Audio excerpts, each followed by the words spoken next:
कोई 30-35 साल पुरानी बात है, एक प्रयास हुआ था कि पटना का नाम बदलकर पाटलिपुत्र कर दिया जाए। विदेश से, ख़ास तौर पर यूनान से लोग आए। 2-3 नाम मिलते हैं। मेगास्थनीज बहुत मशहूर है, उसने पाटलिपुत्र पर लिखा भी है जी। चंद्रगुप्त मौर्य के दरबार में आया था। उसके बाद और भी डाइमाकॉस है, डायनीशियस है, जो चंद्रगुप्त के उत्तराधिकारी के समय में आए। नालंदा वाले जमाने से कैसे एग्जाम्पल लिया जाए और इसको इतना सुदृढ़ किया जाए कि हम सीबीएसई और आईसीएसई बोर्ड से एकदम बराबरी पर आ जाएं। पटना कॉलेज में हमने पढ़ा है। आप अगर आज पटना कॉलेज जाइए तो आपको अफसोस होगा, उसकी लाइब्रेरी ख़त्म हो गई। साइंस कॉलेज में लैब्स का हाल ऐसा है कि एक्सपेरिमेंट कराने के लिए जो केमिकल्स की ज़रूरत है वो अवेलेबल नहीं, ग्रांट्स नहीं है। तो ना लाइब्रेरी आपके पास, ना लेबोरेटरी आपके पास, ना प्रॉपर क्लासरूम है, ना प्रॉपर टीचर्स हैं, तब किस शिक्षा की क्वालिटी की बात कीजिएगा। क्योंकि भाई अगर एजुकेशन में सुधार लाना है तो एक काम करो, 20 साल के लिए मॉरेटोरियम लगा दो कि कोई सुधार नहीं होगा एजुकेशन। आने वाले समय में उन ज़मीनों की कीमत ज़्यादा हो जाएगी जो शहर से कोसों दूर हैं। आपको लगता है कि ऐसा होने वाला है? ये बिल्कुल होने वाला है। बहुत जगहों पर ऐसा हो भी रहा है। ये जो पटना है, इसमें बहुत सारे ऐसे मोहल्ले हैं जो बाग के नाम से जुड़े हैं। अभी भी आप देखिए, गुलजार बाग है, तो सब्जी बाग है। तो this was the city of gardens जी। छोटी सी चीज़ आपको बताएं कि जो पटना सेक्रेटेरिएट बन रहा था, आज भी आर ब्लॉक एक मोहल्ला है जी। वो एक एक्सटेंडेड एरिया था कि अगर सेक्रेटेरिएट को बाहर एक्सटेंड करने की जरूरत पड़ेगी तो that was the reserve block, इसलिए उसको आर ब्लॉक आज भी कहते हैं।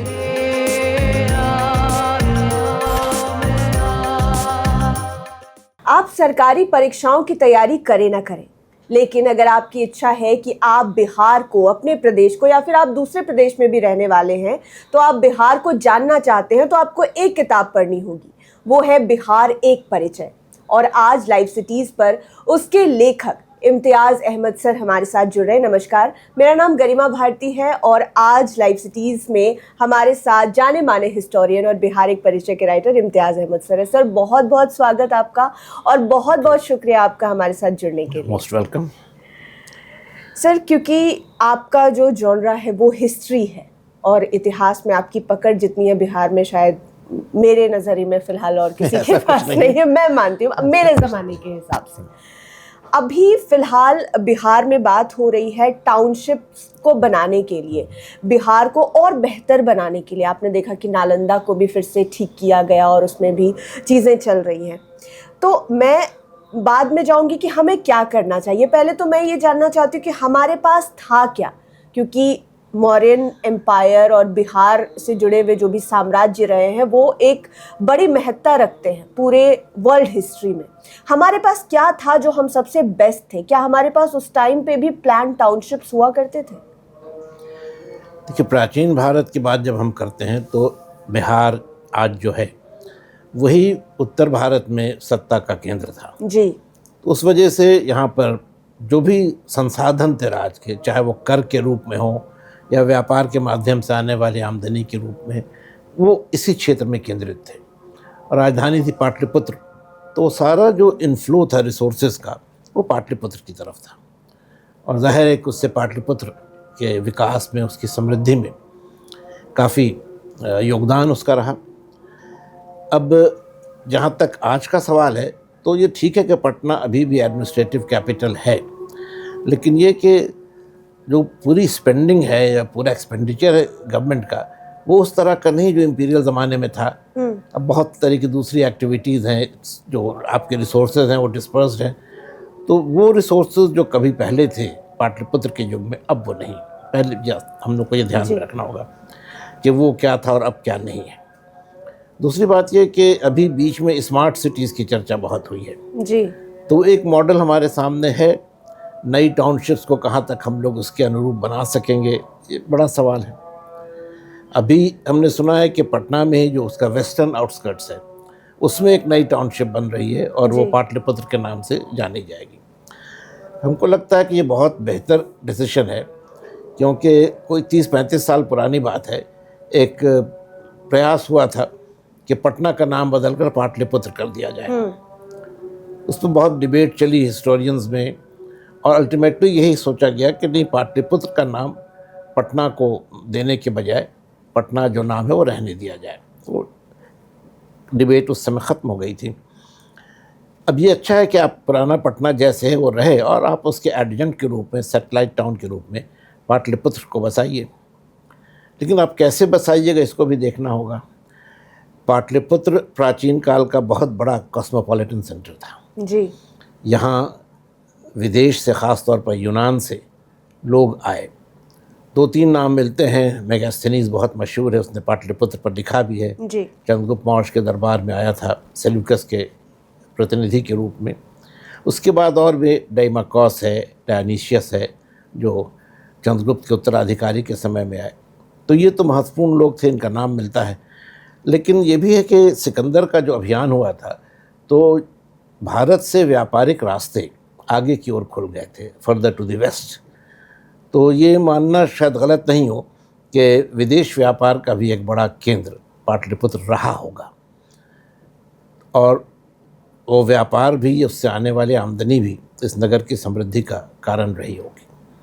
तो ख्याति थी, कॉस्मोपॉलिटन सेंटर था, विदेशों से लोग आ रहे थे, और ये स्थिति बाद में भी बनी रही है। आप देखिएगा फायान यहाँ आता है, ह्वेनसांग आता है, इत्सिंग आता है। तो वो उसका एक वर्ल्ड वाइड इम्पैक्ट पाटलिपुत्र का रहा है। शुरू में तो राजनीति और व्यापार के कारण, और बाद में बौद्ध धर्म के कारण अब वो स्थिति रही है। और आप जानते ही हैं कि कनिष्क के ज़माने में एक बहुत ही मशहूर बौद्ध आचार्य यहाँ था, अश्वघोष, जिसको कनिष्क अपने साथ ले गया था। तो बौद्ध धर्म और उससे संबंधित जो विद्या थी उसका भी एक केंद्र रहा है। इन सब बातों के साथ साथ अगर हम लोग कुछ और फीचर्स की बात, ये तो पाटलिपुत्र का जो महत्व है और उस समय क्या स्थिति थी, तो उसका बेसिक स्ट्रक्चर क्या। अब अगर कुछ और बातों को हम लोग देखें तो पाटलिपुत्र के बारे में आपने देखा होगा कि इसको पुष्पपुर भी कहते थे, कुसुमपुर भी कहते थे। तो अब ये तीनों नाम बड़े इंपॉर्टेंट हैं। पुष्प और कुसुम ज़ाहिर है फूलों से जुड़े हैं जी। पाटली का वृक्ष यहाँ था, उसी नाम पर ये पाटलिपुत्र पड़ा। तो इससे आपको एक अंदाज़ होगा कि उस ज़माने की इकोलॉजी का क्या सिचुएशन था। This was a green city, अगर आज का टर्म आप यूज़ करें तो। अब जो नई सिटी हम बना रहे हैं, टाउनशिप बना रहे हैं, उसमें हम लोग एनवायरनमेंट का कितना ध्यान रख सकते हैं, क्योंकि पटना जो है उसको तो हम लोगों ने बिल्कुल बर्बाद कर दिया है सर। क्योंकि अभी अगर आप AQI की बात करेंगे तो दिल्ली से भी बुरा AQI जब हम चेक करते हैं तो पटना का मिलता है। तो ये बहुत महत्वपूर्ण है और कोई इस पर ध्यान नहीं देता है। पर्यावरण का हमारे पास विभाग भी है पर लोग काम नहीं होता है। और हम इसीलिए कहा कि अगर नई आप एक टाउनशिप बसा रहे हैं तो आपको ये देखना होगा कि जो चीज़ आज से हज़ारों साल पहले इस पाटलिपुत्र की विशेषता रही थी, जिस पर आज इतनी चर्चा हो रही सारी दुनिया में, हम अपने इस नए पाटलिपुत्र में उस चीज़ को कहाँ तक जगह दे सकते हैं। सर 1 मिनट मैं आपको रोकना चाहती हूँ। आजकल बहुत बहस होती है, मेरी 2-4 लोगों से बहस हो गई, तो मैं अपने पॉइंट को गलत या सही जानना चाहती हूँ कि मैं गलत हूँ या सही हूँ। पहले, आज से 10-15 साल पहले या फिर 20 साल पहले लोग कोशिश करते थे कि अगर हम गांवों से निकल रहे हैं बच्चों को पढ़ाने के लिए या फिर शहर में घर बसाने के लिए, तो लोग चाहते थे कि हमारा सड़क किनारे ज़मीन हो, हमारा बाज़ार में घर हो।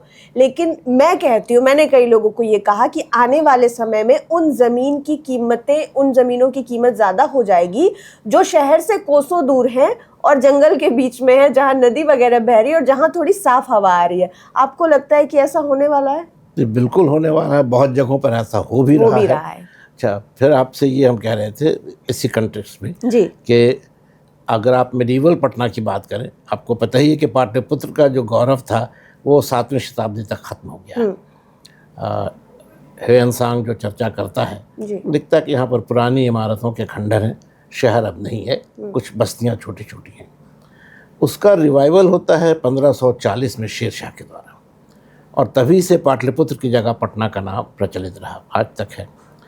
तो मेडिवल पीरियड में आप देखिएगा अगर, तो एक दिलचस्प बात आपको नज़र आएगी कि ये जो पटना है इसमें बहुत सारे ऐसे मोहल्ले हैं जो बाग के नाम से जुड़े हैं। अभी भी आप देखिए गुलजार बाग है, तो सब्जी बाग। तो this was a city of gardens जी। महुआ बाग है। हाँ। 2 इंग्लिश ट्रैवलर्स हैं, एक तो जॉन मार्शल है 17वीं सेंचुरी में, और उसके अर्लियर पार्ट में एक पीटर मंडी है, वो भी 17वीं सेंचुरी, एक शाहजहाँ के ज़माने में है मंडी, और मार्शल है औरंगज़ेब के ज़माने में। मार्शल ने पर्टिकुलरली बहुत विस्तार से लिखा है कि कितने बाग पटना में थे और अक्रॉस द रिवर हाजीपुर में थे। तो वो एनवायरनमेंट का जो कंसर्न था वो तब भी था। और हमको कम से कम ये याद है अपने बचपन में कि जो उस ज़माने का मेन टाउन था, वहाँ भी जो कुछ ऐसे लोग थे जो रईस कहे जा सकते हैं, तो वो अपने आउट हाउस या अपने फार्म हाउस की तरह से जो आउटस्कर्ट्स का इलाका था वहाँ बनवाते थे। ये कच्ची दरगाह का इलाका जो है, या इधर भी जो कुमरार का एरिया अब इतना वेल पॉपुलेटेड हो गया, फार्म हाउस वाला जो फार्म हाउस का कंसेप्ट था, तो वो कंसर्न या वो कंसेप्ट था, और वो चीज़ अभी भी है और ज़्यादा बेहतर हो गई है। अब ये कि उतने रिसोर्सेज वाले लोग कितने हैं ये देखना होगा, मगर वो ट्रेंड तो है, और वो ट्रेंड पिकअप करेगा, वो आपका कहना सही है। सर, हम लोग क्योंकि टाउनशिप्स की बात कर रहे हैं, और क्योंकि हम लोग बात कर रहे हैं कि पहले का पटना या पहले का पूरा बिहार ही हम एक तरीके से कंसिडर कर लेते हैं कि हम गरीब तो पहले नहीं थे, हाल के दिनों में हमारी बदहाली ज़्यादा तेज़ हो गई।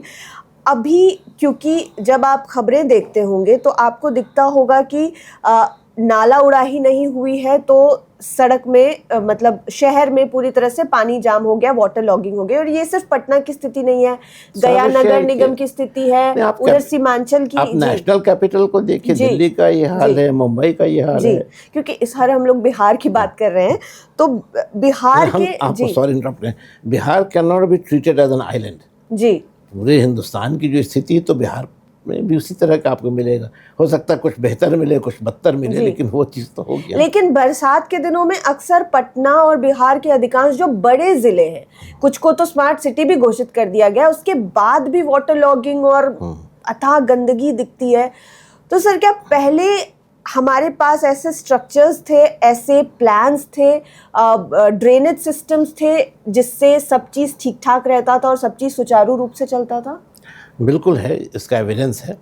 पहले हम आपसे ये कहेंगे कि ये जो ड्रेनेज सिस्टम कोलैप्स कर गया है, ये इसलिए बड़े शर्म की बात है कि भारत में जी मोहनजोदारो के समय से एक बहुत ही एफिशिएंट ड्रेनेज सिस्टम था। उसके अवशेष हमने देखे हैं। अब तो कुछ हिस्सा रह गया, लेकिन एक बिल्कुल प्लान तरीका था। घर से नाली निकलती थी सड़क के किनारे, वहाँ से वो जाती थी, आगे जा कर के नदी का जो एक आउटलेट था उसमें मिल जाती थी। हम अगर अभी की बात करें तो पटना का जो क्या कहें लेआउट है, जिसको यूरोपियन ट्रैवलर ने भी लिखा है, वो ये कि शहर का हिस्सा बीच में ऊंचाई पर है, और इसके दोनों तरफ उत्तर में भी और दक्षिण में भी नशेबी ज़मीन है, लो लैंड है, डाउन।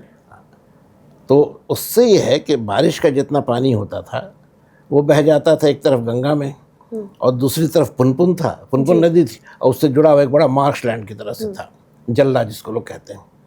तो नेचुरल ड्रेनेज था। अब वो चीज़ ख़त्म हो गई। दो वजह उसकी है, जो नई कॉलोनीज़ बनी जी, उनमें वो एलिवेशन है नहीं। Rajendra Nagar low lying area है, कंकड़ बाग लो लाइंग एरिया है, ये जहाँ हम बैठे हैं पाटलिपुत्र में, जो ओल्ड पाटलिपुत्र है वो लो लाइंग एरिया है। इन तमाम जगहों में जब बारिश होती है तो वाटर लॉगिंग होती है। तो पहली बात ये कि जो अब मैंने कॉन्टूर्स है शहर का वो बदल गया है, और पहले जो एक नेचुरल अलाइनमेंट था, क्योंकि नेचुरल तरीके से पानी का ड्रेनेज हो जाता था और पानी का खर्च भी इतना नहीं था, इसलिए वॉल्यूम हैज़ इंक्रीज्ड, तो उसका नेचुरल एक ड्रेनेज का सिस्टम था। दूसरी चीज़ है कि जब नाले की बात हम लोग करते हैं तो आप देखिए नाला रोड पूरा एक एरिया है, कभी वो बड़ा सा ड्रेन था जो कि भर दिया गया। अच्छा, आप अगर इधर आइए पटना सिटी की तरफ तो पश्चिम दरवाज़ा एक मोहल्ला है जी। और उससे आगे फिर गुलजार बाग है। तो पश्चिम दरवाजे का एरिया थोड़ा सा एलिवेटेड है, फिर वहाँ से आपका एक स्लोप है, मीना बाज़ार और गुलजार बाग वगैरह आ जाता है, स्टेशन वगैरह। वहाँ पर हमको अपने स्कूल डेज़ का तो याद है कि बहुत चौड़ा नाला, I think must be about 20 feet और सो, वो बहा करता था। वो धीरे धीरे ख़त्म हो गया। ये जो यहाँ पे इको पार्क बना, पहले बहुत बड़ा तालाब था जी, पानी उसमें चला जाता था। ये जो सुभाष चंद्र बोस जी की स्मृति में पार्क बना है, कालिदास नगर नहीं, वो क्या जगह है, वो एक अपना थिएटर का ट्रैफिक बोलते हैं। अच्छा, तो उसके पास है, वो भर दिया गया जी। तो ऐसी कितनी जगह थी जो नेचुरल वाटर बॉडीज़ थी और जिनमें पानी की निकासी हो जाती थी, सब भर दी गई। तो ये जो बिल्कुल ही एक तरह से एग्रेसिव और आप कहिए कि केयरलेस अर्बनाइजेशन का सिलसिला चला, उसने इस पूरी स्थिति को बर्बाद कर दिया। अभी भी देखिए जो नया रास्ता बना है हमारे ही पास का, जो अटल पथ है, उसका एलिवेशन ज़्यादा है जी। और ड्रेनेज का कोई सिलसिला नहीं है। हाँ। तो जब भी ज़्यादा बारिश होगी पानी यहाँ भर जाएगा। उसका एक रास्ता है कि सम्प हाउस से पानी आप ड्रेनेज से निकाल लेते हैं, पंप आउट कर देते हैं, लेकिन फ्लडिंग ना हो ये पॉसिबल नहीं है। एक और इंटरेस्टिंग बात आपसे शेयर करें, जब पाटलिपुत्र का निर्माण हो रहा था तो महात्मा बुद्ध इधर से गुजरे थे और इस शहर के बारे में उन्होंने एक बड़ी महत्वपूर्ण भविष्यवाणी की थी कि बहुत बड़ा शहर बनेगा, बहुत समृद्ध नगर बनेगा, मगर इसके विनाश के 3 कारण होंगे: आपसी कलह, आग और बाढ़। जी। तो उसका मैंने जो कहिए कि जोग्राफिकल लोकेशन वो भी आप जानती हैं, एक तरफ सोन नदी थी, इधर गंगा थी, उधर पुनपुन थी। शेर शाह ने भी जो पटना का शहर बसाया वो इसी ट्राई जंक्शन पर है। गंडक उधर है, सोन है और गंगा है। जी। तो नज़दीक है दरिया से तो पानी आएगा ही और फ्लडिंग होगी। लेकिन ये था कि उस ज़माने में कुछ चूँकि नेचुरल एक ड्रेनेज का बना हुआ था सिलसिला, तो वो ज़्यादा दिनों तक वो प्रॉब्लम नहीं होता था। वैसे इसमें है 20th सेंचुरी में, लेट 19th सेंचुरी में पटना में फ्लड के बारे में आप पढ़िएगा, और एक फ्लड जो हमको खुद याद है वो 1975 का है।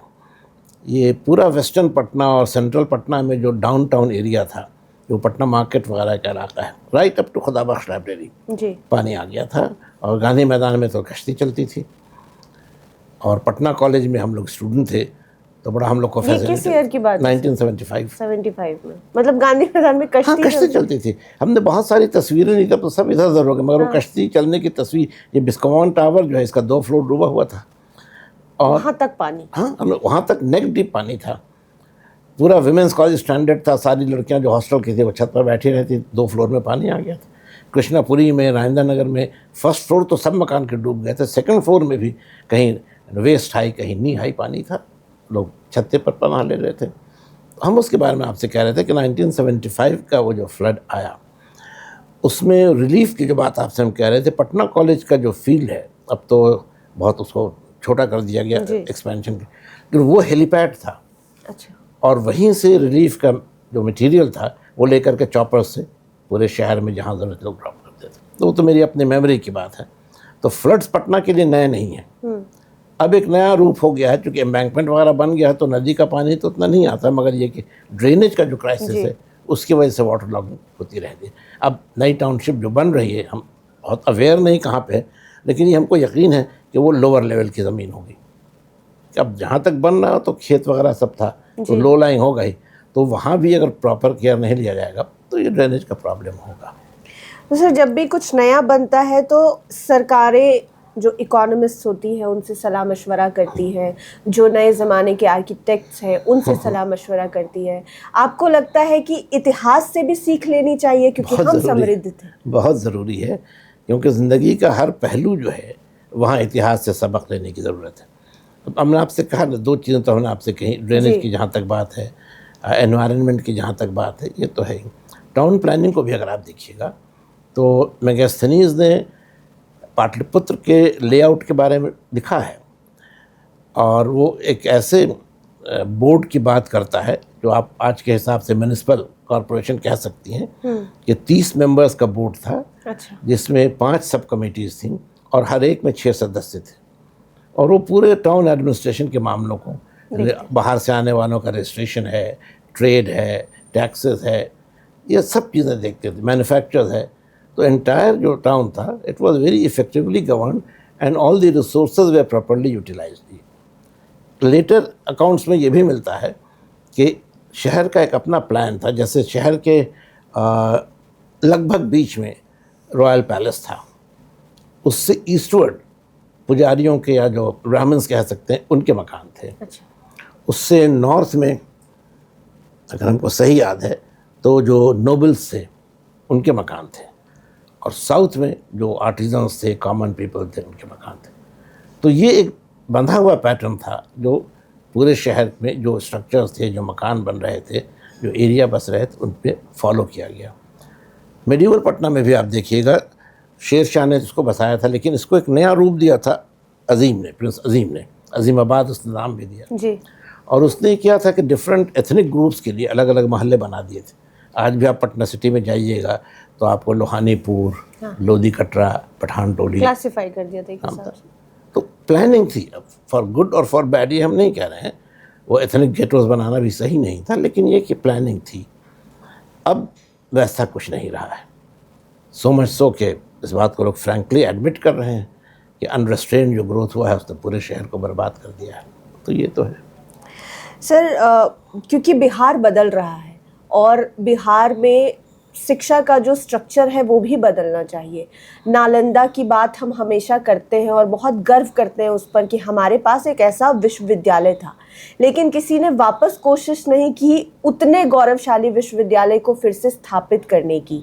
आपको और सबसे ज़रूरी बात कि जब बिहार बोर्ड का भी नाम आता है तो बहुत बहुत बार ऐसा होता है कि हमें बहुत जगह शायद शर्मिंदगी भी हो जाती है, क्योंकि ऐसी घटनाएं हुई हैं पास्ट में भी, लेकिन उसको बहुत हद तक सुधारने की कोशिश की गई है। लेकिन कॉमन लोगों की, आज मैं खुद एक चर्चा में बैठी हुई थी, वहाँ पर ये कहा गया कि बिहार बोर्ड को अब सिलेबस को थोड़ा और स्ट्रॉन्ग करने की ज़रूरत है। तो सर, बिहार की शिक्षा व्यवस्था को स्ट्रॉन्ग करने के लिए नालंदा वाले ज़माने से कैसे एग्जाम्पल लिया जाए और इसको इतना सुदृढ़ किया जाए कि हम सीबीएसई और आईसीएसई बोर्ड से एकदम बराबरी पर आ जाएं और जो बड़ी बड़ी परीक्षाएं होती हैं उसमें बिहार बोर्ड से पास होने वाले बच्चे फेल ना हो और पीछे ना रहें। हम थोड़ा समय आपका लेंगे। जी बिल्कुल। कि आप दो अलग अलग दुनिया की बात कर रही हैं। एक नालंदा की बात कर रही हैं, एक बिहार के वर्तमान शिक्षा प्रणाली के बारे में बात कर रही हैं।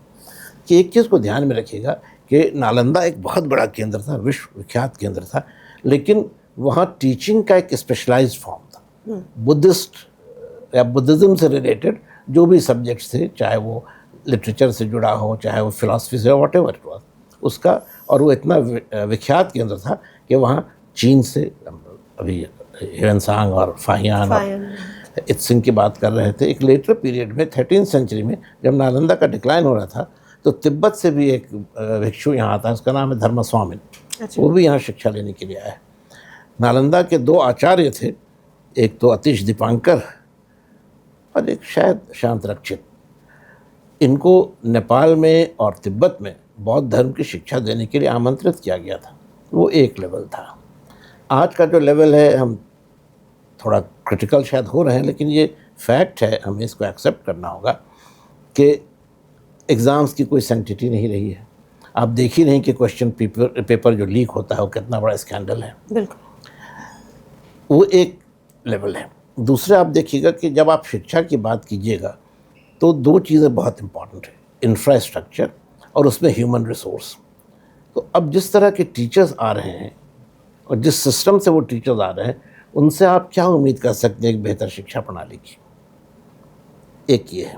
दूसरा, इंफ्रास्ट्रक्चर के नाम पर हमारे पास क्या है? पटना कॉलेज में हमने पढ़ा है। आप अगर आज पटना कॉलेज जाइए तो आपको अफसोस होगा, उसकी लाइब्रेरी ख़त्म हो गई।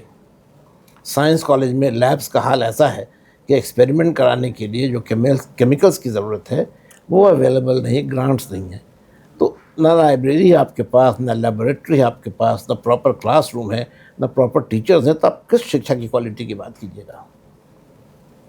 एक और इंटरेस्टिंग चीज़ है जो हम लोग नोटिस करते हैं, हम तो खुद शिक्षा से जुड़े रहे हैं बहुत दिनों तक। अच्छा, खुदाबख्श के कंटेक्स्ट में याद आया, लाइब्रेरी का कल्चर पटना में ख़त्म हो गया है। तो कहाँ से आप अच्छा एजुकेशन लाइएगा? और इसकी जहाँ तक बात है कि एग्ज़ाम्स की और बोर्ड के सिलेबस की, ये उसी वक्त कोई सार्थक रूप ले सकता है जब आप इसका पूरा इंफ्रास्ट्रक्चर तैयार कीजिए। और उसमें जो आपके पास स्टूडेंट्स आ रहे हैं वो कैसे हैं? हम लोग अक्सर ये बात करते हैं कि जब हम लोग पढ़ते थे उस ज़माने में जो स्टूडेंट्स थे, अब उस लेवल के स्टूडेंट्स दिल्ली में मिलेंगे आपको, जी, पुणे में मिलेंगे। और उस ज़माने में जो देहात और मुफस्सिल कॉलेज के बच्चे थे, देहात में तो कॉलेज नहीं थे, मुफस्सिल कॉलेज, वो लड़के आपको पटना में मिलेंगे। और जो उस ज़माने में दिल्ली और बॉम्बे में थे वो अब आपको हार्वर्ड में और कैम्ब्रिज में मिलेंगे। तो दिस इज अपवर्ड मोबिलाइजेशन हुआ है टैलेंट का।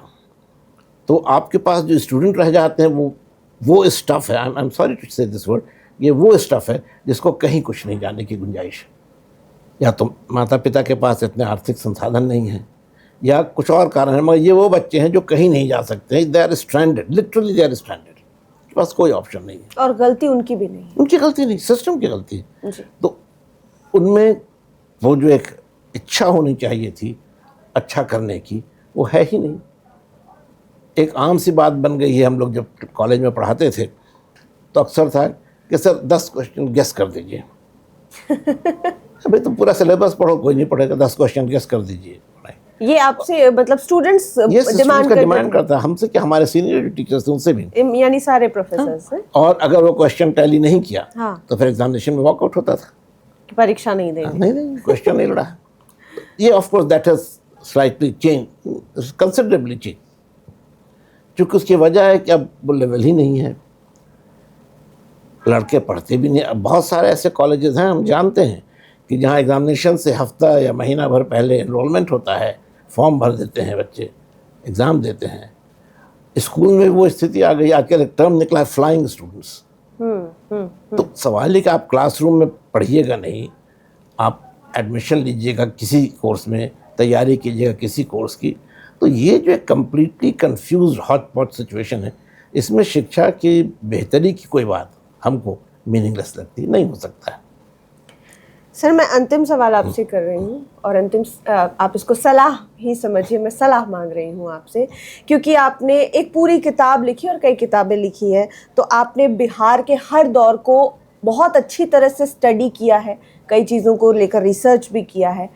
तो मौजूदा जो भी सिस्टम है, उन्हें अगर आपको सलाह देनी हो कि बिहार के पूरे टाउनशिप स्टेटस को कैसे ठीक किया जाए, ताकि बिहार और जितने भी स्टेट के जो अच्छे सिटीज़ हैं उसके साथ compete कर सके, यानी उसमें पीछे ना रहे। और दूसरा कि बिहार की जो शिक्षा प्रणाली है, जिस पर समय समय पर सवाल उठते रहे हैं, उसको सुदृढ़ करने के लिए, इन दोनों चीज़ों को बिल्कुल ठीक करने के लिए क्या कदम उठाने चाहिए, क्या सलाह देना चाहेंगे? देखिए, अर्बन डेवलपमेंट अथॉरिटी तो है ही पटना में जी, और जगहों पर भी है, मगर बना देने से कुछ नहीं होता है।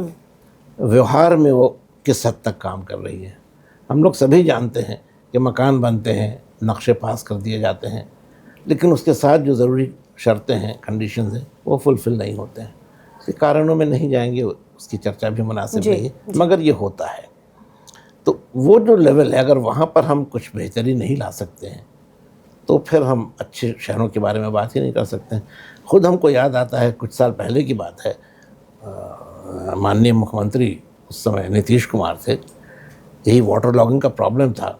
उन्होंने इनफॉर्मल इसमें कहा था कि ताल तलैया में घर बनाइएगा तो डूबेगा नहीं। ये स्थिति थी। तो हाउसिंग और अर्बन डेवलपमेंट की जो बात है, उसमें पहली चीज़ ये है कि एक मास्टर प्लान की बात हम लोग बराबर सुनते हैं कि पटना के लिए मास्टर प्लान था। भाई, वो मास्टर प्लान कहाँ है, क्या हुआ उसका? छोटी सी चीज़ आपको बताएं कि जो पटना सेक्रेटेरिएट बन रहा था, आज भी आर ब्लॉक एक मोहल्ला है जी, वो एक एक्सटेंडेड एरिया था कि अगर सेक्रेटेरिएट को बाहर एक्सटेंड करने की ज़रूरत पड़ेगी तो that was a reserve block, इसलिए उसको आर ब्लॉक कहा जाता है। आज भी कहते हैं, अच्छा, रिजर्व ब्लॉक। लेकिन हुआ कुछ नहीं, अब आपको अलग से सेकंड सेक्रेटेरिएट बनाना पड़ा, थर्ड सेक्रेटेरिएट बनाना पड़ा, जो कि एक कंटिन्यूटी में हो सकता था। तो इसलिए टाउनशिप का डेवलपमेंट हमेशा एक प्लान से होता है, और वो प्लान नहीं है। तो प्लान की ज़रूरत है, और उसको फॉर्मुलेट करने के लिए एक्सपर्ट्स का ग्रुप होना चाहिए, और उनकी जो राय हो या उनका जो रिकमेंडेशन हो, उसको इम्प्लीमेंट करने के लिए पॉलिटिकल विल होनी चाहिए। हर मामले में पॉलिटिकल विल बहुत महत्वपूर्ण है। शिक्षा के बारे में जो आपने कहा, हमने आपको कह ही दिया जी, कि अब नालंदा की बात तो ख्वाब व ख्याल है। पटना यूनिवर्सिटी जो आज से कुछ वर्ष पहले थी, 1917 में इस्टेब्लिश हुई, और 1967 में जब हम लोग कॉलेज में एंटर किए थे, इसकी गोल्डन जुबली मनाई गई थी। वी गिरी उस वक्त वाइस प्रेसिडेंट थे और वो आए थे, और उस ज़माने में यूनिवर्सिटी का क्या लेवल था। अब हम लोग खुद ही चाहते हैं यूनिवर्सिटी में, तो शर्मिंदा होते कि भाई हम लोगों ने अपने बाद के जनरेशन के लिए क्या छोड़ा है। आज की बुराई हम जो भी कर, लेकिन the responsibility lies with us also. जो हमारा पहला जनरेशन था, उसने तो बहुत चीज़ों को बड़ा करके रखा था। हमारा जो जनरेशन है, उसके ज़माने में डिक्लाइन शुरू हो गया, क्वालिटी कॉम्प्रोमाइज़ हो गई। आप टीचर्स का अपॉइंटमेंट कर रहे हैं, कंफर्मेशन के लिए कोई इंटरव्यू नहीं है, आप 18 साल काम कर लिया तो कंफर्म हो जाइएगा, 25 साल काम कर लिया तो प्रमोट हो जाएगा। ये हम ही लोग के जनरेशन से शुरू हुआ है। तो we are, our generation rather is considerably responsible for this malady. I can saying this with a very open heart. और ये कि जब एक लेवल पर खराबी होगी तो हर जगह परकोलेट करेगी। अब स्कूल में हाल ये कि पेरेंट्स जो है वो अपने बच्चों को चीट कराने के लिए एग्जामिनेशन सेंटर पर भीड़ लगाए रहते हैं, दीवार ताप देते हैं। पुराने ज़माने में ये तो कंसेप्ट में ही नहीं था।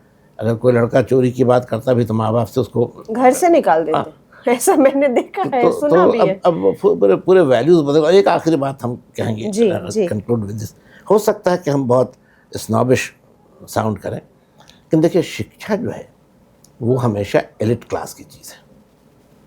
आप मास एजुकेशन और एलिट एजुकेशन को मिला नहीं सकते। मास एजुकेशन का लेवल होना चाहिए लिटरेसी, स्किल, वोकेशनल ट्रेनिंग। जी। एलिट एजुकेशन जो है वो रिसर्च में है, टीचिंग में है, डेवलपमेंट के मामले में है। तो इस दोनों लेवल को हम लोगों ने इस तरह से मर्ज कर दिया है कि ना इधर के रहें ना उधर के रहें।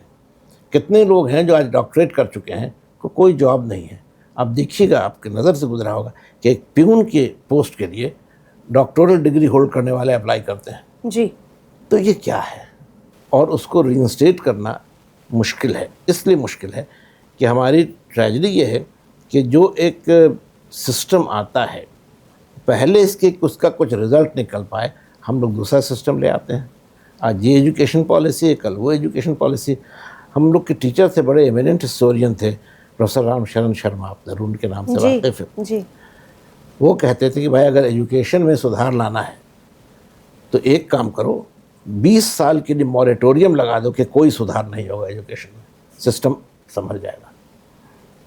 अब बहुत सही कहते थे वो। आपने एक सिलेबस लाया, इससे पहले कि वो कंप्लीट हो सके या उसका एक इफ़ेक्ट नज़र आ सके, आपने दूसरा ला दिया। अभी देखिए जो चॉइस बेस्ड ऑप्शन का सिलसिला आया, MCQ। अब हम हिस्ट्री पढ़ा रहे हैं, हमारे स्टूडेंट्स में कोई है जो सोशियोलॉजी पढ़ना चाहता है, कोई है जो केमिस्ट्री पढ़ना चाहता है, कहाँ पढ़ेगा? आपके जो कॉलेजेस है उसमें वो पॉसिबिलिटी नहीं है, वो फैसिलिटी नहीं है। आपने सिर्फ एक ऑप्शन दे दिया। नतीजा ये होता है कि लड़के का ऑप्शन हम लोग बांध देते हैं कि ठीक है, हिस्ट्री तुमको और कुछ पढ़ना है तो लिटरेचर पढ़ लो। तो लड़के को आपने चॉइस बेस्ड कोर्स तो दिया, मगर उसका चॉइस रहा कहाँ? इतनी सारी चीज़ें जो हो रही हैं सिर्फ एक विंडो ड्रेसिंग है।